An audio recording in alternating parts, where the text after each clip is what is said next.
Mark 1. Conversations at the Speed of Sound.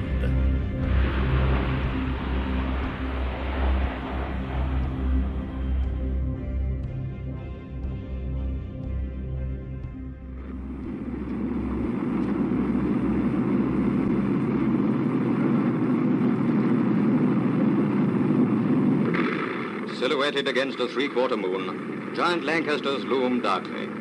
At aerodromes all over the country, the scene is being repeated.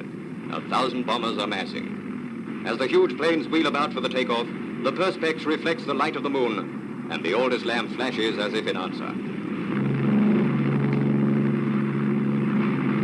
The flare-path floodlight is on to guide the pilots as they take their 30-ton aircraft off the ground. The throbbing drone of bombers already in the air, the rising crescendo of others mounting to join them, and the night is filled with the music of 1,000 planes. The soundtrack of a 1944 British Pathé newsreel, providing a wartime audience with what we can only imagine was a thrilling, if somewhat poetic, commentary under the sight and sound of Avro Lancasters of RAF Bomber Command, taking off for a night raid over Europe. Have you ever wondered, by the way, how hundreds of aircraft with 1940s technology found their way at night to very specific targets hundreds of miles away and reliably found them? Well, dear listener, I am delighted to tell you that you are about to find out. Hello and welcome to this episode of Mach 1, the podcast of the Queensland Air Museum, Caloundra. My name is Gary Hills and I am a QAM volunteer and will be your host for this fascinating insight into the career of Toowoomba boy Air Vice-Marshal Don Bennett of the wartime Pathfinder Force. I was enthralled by this story, I have to tell you, the details of which I knew very little until I sat down to talk with QAM volunteer Ian Campbell. As you're about to hear, Ian is a treasure trove of knowledge about Bennett, and he knows how to put the story together in an interesting way. Ian is an author and historian and is currently in charge of the voluminous archival material that QAM possesses about Don Bennett. Well, we're sitting in a very special room in Hangar 1 of the Queensland Air Museum, Caloundra. It's called the Don Bennett Office. Now, this office sits in a larger exhibition space dedicated to the Pathfinder Force, which was itself a part of Bomber Command in World War II. And I'm sitting here with a man named Ian Campbell, who is also a Queensland Air Museum volunteer. G'day, Ian. G'day, how are you, Gary? I'm well, thanks for asking, and thanks very much for giving me the time to talk, because this is something I've been looking forward to doing for a long time. I've been intrigued by this little corner of the museum and by the history that it represents. Can you give our listeners, just to get started, a little bit of background on Bomber Command and the Pathfinder Force's place within it? Yes, well, you'll recall that back during the Second World War, the Royal Air Force had a number of commands, and the one that would be most famous would be Fighter Command. Now, that was the one that was responsible for winning the Battle of Britain against the German Luftwaffe when it came through in 1940. But there were a number of other commands as well. There was the Coastal Command, which was responsible for doing things like sinking U-boats. And there was also Ferry Command, which was responsible for bringing aircraft over from North America. And then there was Bomber Command. The only problem with it was that Bomber Command had a number of quite old aircraft that carried quite small bomb loads, and worse than anything is that they had a very great difficulty hitting the targets. And as a result of that, there was a report that was done in August 1941 where they did a statistical analysis of how accurate Bomber Command was in hitting the targets, and they found out basically it was woeful. And as a result, they started to discuss the possibility of what was called a target finding force, of which Don Bennett, who was not then part of the Royal Air Force, was brought in for discussions.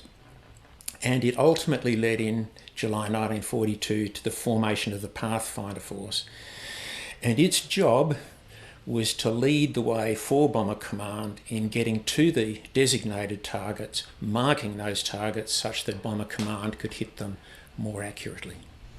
Okay, well, I'd love to dedicate an episode to everything that's around about this office that deals with the history of Bomber Command and Pathfinders and so on. But let's just concentrate now on this Don Bennett office that we've mentioned a couple of times now.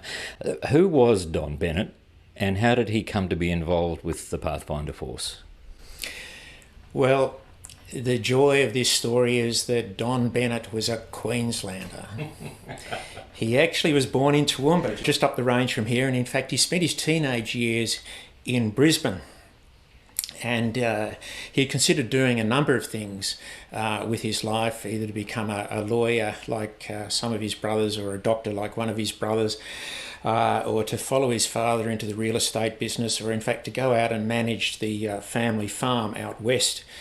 And he decided, after considering all those options, that what he really wanted to do was to have a career in aviation. So in 1930 he managed to get into a small intake into the RAAF, and he went to Point Cook to do his training. But with the onset of the Depression, they were only able to have a limited number of pilots at the RAAF, so he was given what was called a short service commission, which was to go and serve with the RAF in England, and that he did from 1931 to 1935. And in the course of that, he actually did quite a bit of flying on flying boats. Come the end of 1935, when his short service commission had finished, he got married to a lovely Swiss lady by the name of Lee. He returned to Australia looking at the possibility of taking up commercial aviation here. There was nothing really for him, and he went back to England and he joined Imperial Airways. Now, Imperial Airways was basically the equivalent, the British equivalent of Qantas. And for a number of years, from 1936 onwards, he actually did the Mediterranean route, and he also did the African route. So he was flying all the way from England to Alexandria and then all the way down to South Africa and back. And there's many stories told of flying low in these flying boats over various places like Kenya. And so that he had an absolutely wonderful time flying as a captain for Imperial Airways on flying boats. And then the war started. And what he did was he was asked to come and rescue the Polish government headed by General Sikorsky, who was holed up at Biscarrosse in France. And he flew down there and he picked them up and brought them back to England. And as a result of that, he was asked to take on a role that was called the flying superintendent of what was then Atlantic Ferry. And it goes back to something that I was talking about before, and that was that they were having problems replenishing the supply of planes in England from America. And as a result of that, due to the U-boat sinking, and as a result of that, they asked Bennett, is it possible to actually fly the North Atlantic from Canada to England in winter? And most people said it can't be done. And Bennett went to America, he went off to Lockheed, he looked at the planes that they had, and he determined that it could be done. And as flying superintendent, he led the very first North Atlantic flight under what was then Atlantic Ferry. And he was there for a bit over a year. What aircraft were they flying then? Well, they started off with the Lockheed Hudson. And so they were flying those in, and ultimately they would fly in the Liberators. Right. And as a result of demonstrating that, he was brought back into the Royal Air Force, having been away for 4 years. And initially, because of his expertise in navigation, they posted him to a navigation school, and he requested to be appointed to the front line in 1941. He really wanted to be out there joining everybody else in the battle against Germany. And he was appointed as wing commander, as head of 77 Squadron, and from there 10 Squadron. And in the course of that, he was sent off to lead a group to destroy the German battleship Tirpitz, which was holed up in a fiord. And in the course of doing what was effectively a suicidal run on the Tirpitz, he was shot down. He managed to get his crew out. He bailed out last, and with one of his crew he managed to hike through the snow all the way to the Swedish border, got down into Sweden, and as a result of some connections that he had there, was flown back to England, was awarded a Distinguished Service Order, and within a month got a call from then Air Chief Marshal Bomber Harris to say, we're going to establish what was the Target Finding Force, now the Pathfinder Force, and we want you to head it up. 5th of July 1942. As you're speaking, I'm thinking navigation, flying across the North Atlantic in winter. All of these exercises that they were performing at the time relied on so many factors, but navigation was in its infancy, was it not? I mean, in terms of this kind of high demand flying. Was Bennett himself, you say he had an expertise in navigation as well?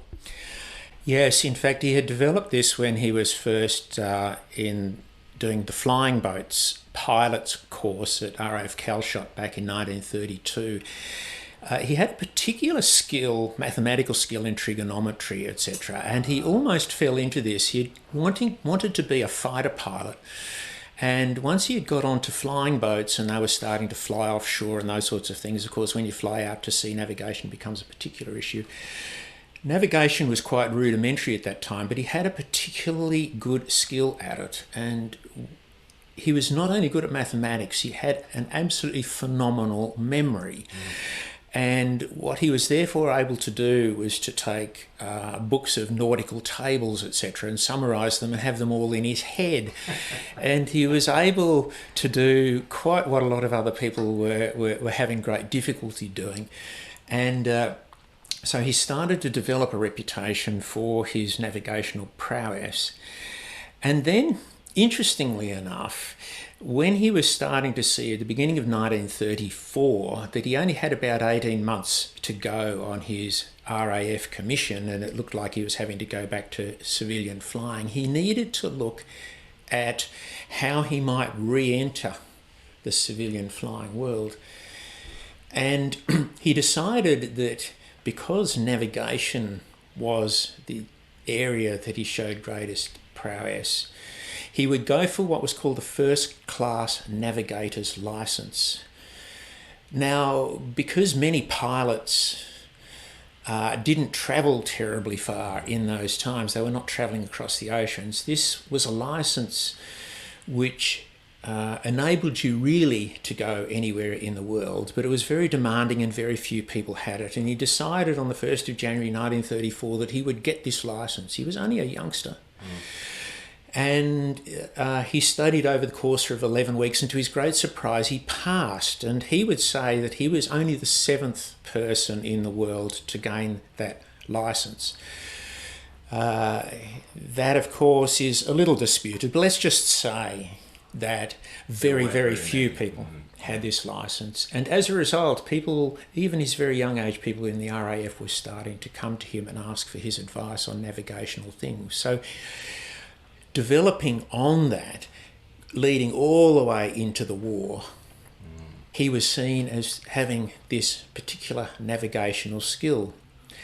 I should add that on the honeymoon, on his way to Australia and back from Australia at the end of 1935, he decided to write a book on navigation, which is what normally people do when they're on their honeymoon. And his lovely wife Lee took notes. We have the notes here.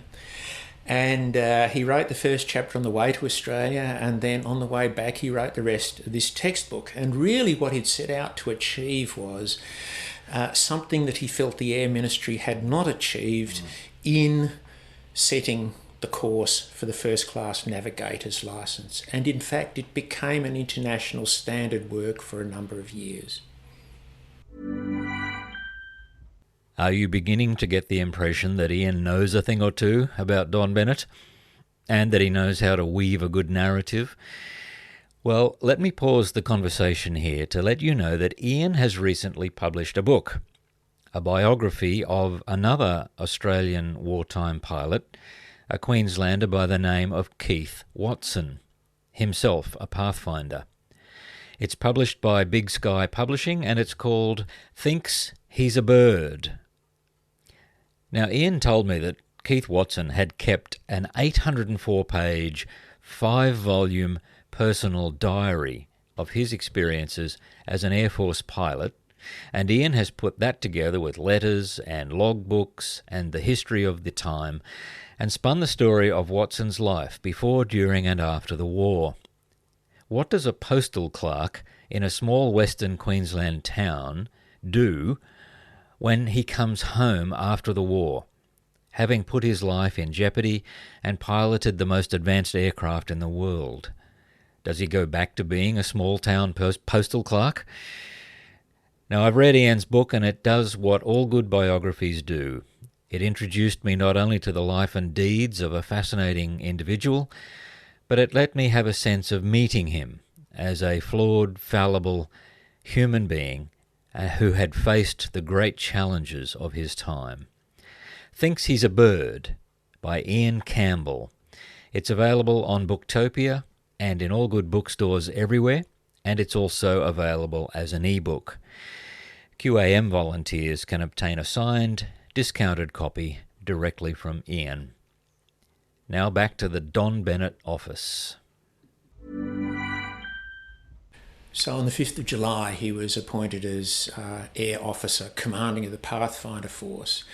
At the beginning of 1943, it was made a Bomber Command group on its own. Now, Bomber Command was made up of a number of high-level groups, and those groups then had squadrons in them. And this, as the Pathfinder Force had proved itself, Bomber Harris now made it a command in its own right, and Don Bennett, at the ripe old age of 32, was appointed an Air Commodore. And then a year later, in January 1944, he was appointed Air Vice-Marshal.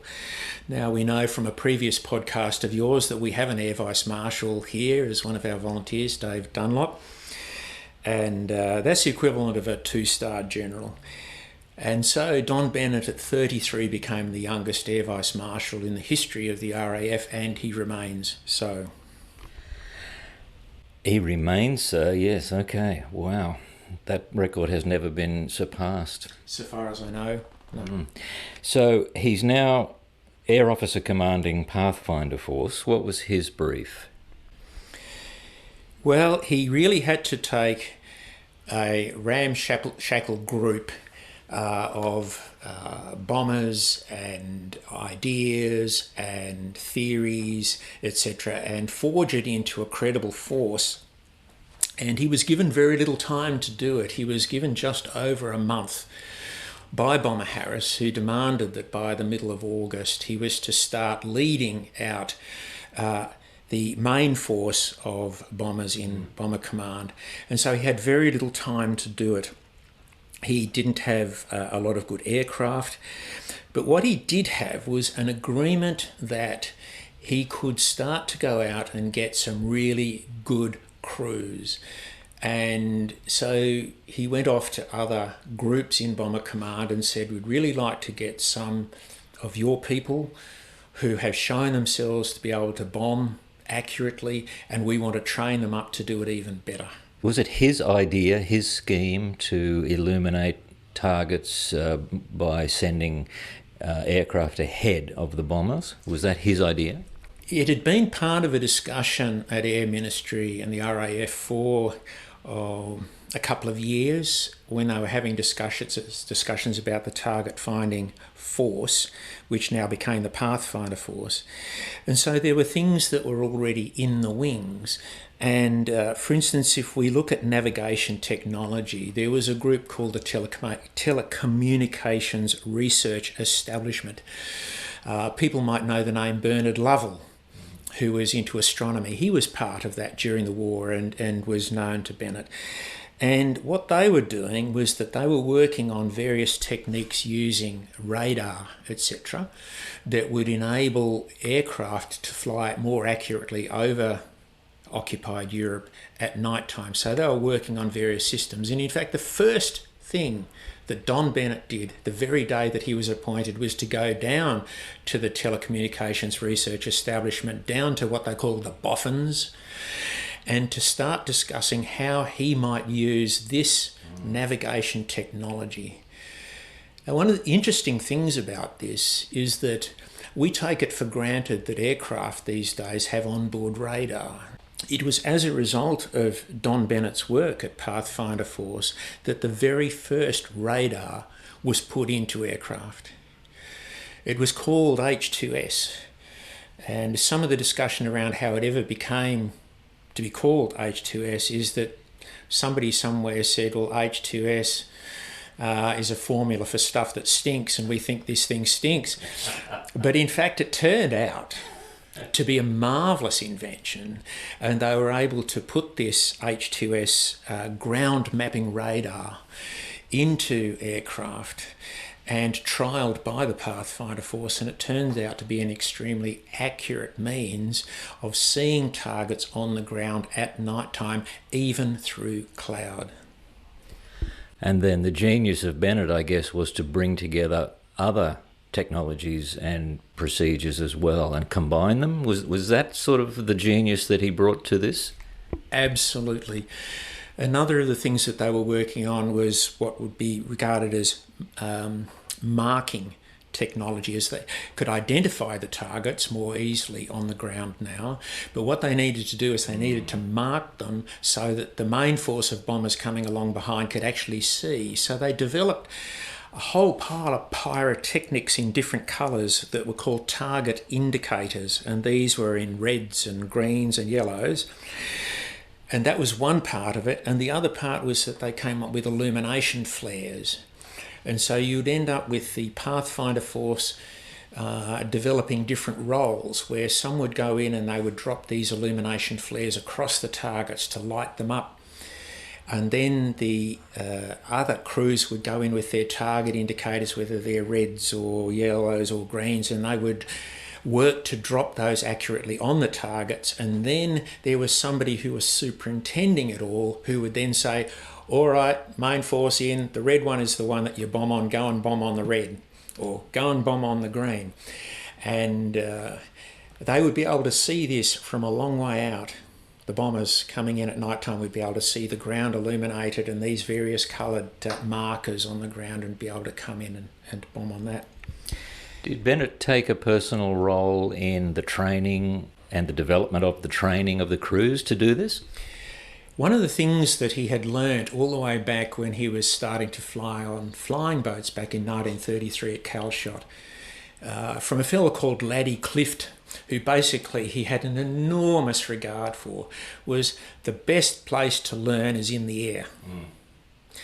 And so when he took over at Pathfinder Force, one of the things that he insisted on was not only that he obtained the best crews, but he trained them to the highest possible standard, that they would be flying constantly. Even if they weren't going on operations over Germany, they would be up in the air, and that they would be practicing. He also insisted that if you take a crew of 7 on a Lancaster, that basically it wasn't just every man learning his job, whether it was navigator or pilot or bomb aimer or gunner. They all learnt one another's jobs as well. So he set the highest possible level for training, and you keep at it incessantly. You train. And then on top of that, he started to instigate this scheme of, well, we will analyse photographs that are taken over the targets, and we will actually relate that to the work that we are doing and dropping the target indicators, etc. And we'll measure the accuracy, and we will work out new tactics by which we can be even more accurate. And then we will train our crews to become even more accurate. So at every possible angle, Bennett was raising the bar. He was relentless. So how successful was Pathfinder Force? Incredibly successful. We do know that it proved itself quite quickly. Bomber Harris, Air Officer Commanding-in-Chief of Bomber Command, had got the right guy in the job because of that relentless focus on navigation and the way Bennett went about tackling the role. I understand that Bennett did not take a day off from the 5th of July 1942 to the end of the war in May 1945. I think Pathfinders became renowned for hitting specific kinds of targets too, didn't they? Almost unhittable, or untargetable places. Is that right? As the war progressed, if we look at what happened after D-Day, which was the 6th of June 1944, and the invasion of the continent by the Allies, certain targets became extremely important to hit. We can look at the different types of targets. Key amongst them was the oil plants, those plants that were producing petrol, as we would call it, for the use in the German war machine, putting the planes in the air, putting the tanks on the ground, enabling convoys to actually bring troops up to the front line, etc. So they became specific targets that they would want to hit. U-boat pens. The RAF had come up with some very, very large bombs, 12,000 pounders and even 22,000 pounders. And once they learnt that they could drop those accurately and they could get through all that heavy concrete in U-boat pens, they started to target those. Railway marshalling yards. There were various canals that were used by the Germans to transport raw materials, say from the Ruhr to various factories, and the Dortmund-Ems Canal, for instance, and they targeted those relentlessly. So yes, there was a number of quite specific targets where they were able to target them with a minimum number of civilian casualties. Now, the Don Bennett room here at the QAM has been established specifically in recognition of his role and his importance. Can you just tell us how it came to be here and what kinds of things are here? We all have a great debt of gratitude to Alan Weil. Alan Weil, who has now passed away, was the former president of the Pathfinder Force Association in Queensland and had a very, very strong role in the Pathfinder Force Association in Australia generally. He was a personal friend of Don Bennett's and had been for many, many years. And he made it a lifetime quest of his to have Don Bennett recognised for the contribution that he had made. Towards the end of Don Bennett's life, Don passed away in 1986. Don decided that he wanted to have his personal collection returned to Australia. And after he passed away in 1986, his wife Lee, who had also been very, very important in the Pathfinder Force Association, sat down with Alan Weil in England and agreed that his collection from their home at Deepwood House, Buckinghamshire, would come to Australia. And with the RAAF's support, that material was brought here, and some of it is in the office here now. There's a couple of other parts to this collection. Alan Weil himself had collected quite a bit of Don Bennett memorabilia over the years that Don Bennett had given him. And also in the collection is all the material that Alan Weil collected from his time as the president of the Pathfinder Force Association. So we have 3 collections in one. This is a unique collection, isn't it? What's your role here? Well, I came in about 18 months ago. I was actually working on a wartime biography of a Pathfinder, Keith Watson, who was a pilot in 97 Squadron. And I found out through an acquaintance that there was a collection of Pathfinder material here. I wasn't actually aware that was the Don Bennett collection at the time. But I got talking to Richard Clarkson, who is on the executive here, and his father, Kel, was a Pathfinder. And he showed me through here, and I saw a lot of the material, and I said, Richard, who's working on this? And at this stage, they didn't have anybody working on it. And so I saw an opportunity to bring my expertise to bear. And so my role is simple, straightforward, and lengthy, which is to catalogue everything in the collection here, and where possible to digitise. We've got thousands and thousands and thousands of pages of documents and letters and all sorts of things, and I'm in the process of cataloguing and digitising those. Congratulations, and good on you for doing that, because if that's not done, collections like this serve no purpose, do they, if we can't access them and learn from them and acknowledge the reason that they've been collected in the first place. Ian, it's been an absolute pleasure. I feel like we, as always, have just scratched the surface, and I would love to come back to this topic and this story again. All the very best with your ongoing research and cataloguing and all the the minutiae that are in front of you, because it's a job that has to be done, and I know you do it out of respect for those who've gone before us, and this is a contribution that is quiet and may not be noticed by very many people. So congratulations on what you're doing. Congratulations on the book. I'm going to get one that's signed, and I would like to talk to you again. So thanks very much for the time you've spent here today. It's been an absolute pleasure. There's certainly a lot more to talk about. So that's our episode. Don't forget Ian Campbell's book, Thinks He's a Bird, the biography of wartime Air Force pilot Keith Watson, available from Booktopia as an ebook and from all good bookstores. Thank you for listening. It's been good knowing you there. Please pass the word around that Mac 1 is worth subscribing and listening to. And stay in touch via email or the Facebook group or the QAM website. I'm Gary Hills, and this has been Mac 1, the podcast of the Queensland Air Museum, Caloundra. Come and visit us soon. Bye for now.